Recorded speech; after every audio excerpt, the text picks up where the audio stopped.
ಕಾನೂನುಬದ್ಧವಾಗಿ ಒಳ ಮೀಸಲಾತಿ ಜಾರಿ ಇದೆ. ಮಾದಿಗರು 35 ವರ್ಷಗಳಿಂದ ಹೋರಾಟ ಮಾಡ್ತಾ ಇರೋದ್ರಿಂದ ಅದರ ಫಲವಾಗಿ ರಾಜ್ಯ ಸರ್ಕಾರ ಒಳ ಮೀಸಲಾತಿಯನ್ನು ಜಾರಿಗೆ ಮಾಡಿದೆ. 17% ಮೀಸಲಾತಿ ಇದ್ದಾಗ ನಮಗೆ 6% ಅನ್ನು ನೀಡಲಾಗಿತ್ತು.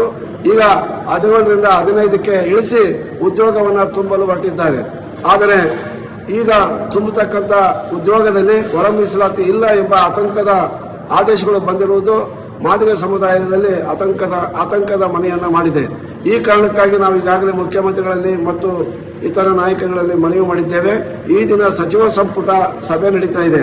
ಆ ಸಚಿವ ಸಂಪುಟದ ಸಭೆಯಲ್ಲಿ ಈಗ ಏನು 56,000 ಹುದ್ದೆಗಳನ್ನು ತುಂಬುತ್ತಾ ಇದ್ದೀರಿ, 15% ನೀಡಿ ನಮಗೆ 6% ಅನ್ನು ಕೊಟ್ಟು ಒಳ ಮೀಸಲಾತಿಯನ್ನು ಅಳವಡಿಸಿ ಉದ್ಯೋಗವನ್ನು ತುಂಬಬೇಕು ಅಂತಂದೇಳಿ ನಾನು ಮತ್ತು ನಮ್ಮ ಮುಖಂಡರು ಎಲ್ಲರೂ ಕೂಡ ನಾವು ಮಾನ್ಯ ಮುಖ್ಯಮಂತ್ರಿಗಳಲ್ಲಿ ಮನವಿ ಮಾಡಿದ್ದೇವೆ.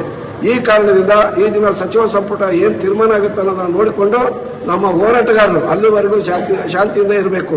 ಎಲ್ಲಿ ಕೂಡ ರಸ್ತೆ ತಡೆ ಮಾಡ್ತಕ್ಕಂಥದ್ದು, ನಗರ ಬಂಧನ ಮಾಡ್ತಕ್ಕಂಥದ್ದು, ಸಾರ್ವಜನಿಕರಿಗೆ ತೊಂದರೆ ಆಗುವ ರೀತಿಯಲ್ಲಿ ನಮ್ಮ ಚಳವಳಿ ಇರಬಾರದು. ಸಾರ್ವಜನಿಕರ ಬೆಂಬಲದೊಂದಿಗೆ ನಾವು ಹೋರಾಟವನ್ನು ಮಾಡಬೇಕಾಗುತ್ತದೆ. ಈ ಕಾರಣದಿಂದ ನೀವೆಲ್ಲರೂ ಕೂಡ ತಕ್ಷಣವೇ ಯಾರಾದರೂ ನಗರ ಬಂದು ಅಥವಾ ರಸ್ತೆ ಚಳವಳಿಯನ್ನು ಮಾಡ್ತಾ ಇದ್ರೆ ಅದನ್ನು ಸ್ಥಗಿತಗೊಳಿಸಿ ಈ ದಿನ ಸಚಿವ ಸಂಪುಟದ ಸಭೆ ಏನಾಗುತ್ತೆ ಅನ್ನೋದು ನೋಡಿ ನಂತರ ನಮ್ಮ ಹೋರಾಟದ ಮಾರ್ಗಸೂಚಿಯನ್ನು ನಿಮಗೆ ತಿಳಿಸುತ್ತೇವೆ. ಅಲ್ಲಿವರೆಗೂ ಶಾಂತಿ ರೀತಿಯಿಂದ ಇರಬೇಕು ಅಂತೇಳಿ ಸಮುದಾಯದ ಮುಖಂಡರಲ್ಲಿ ನಾನು ವಿನಂತಿಯನ್ನು ಮಾಡ್ತೀನಿ.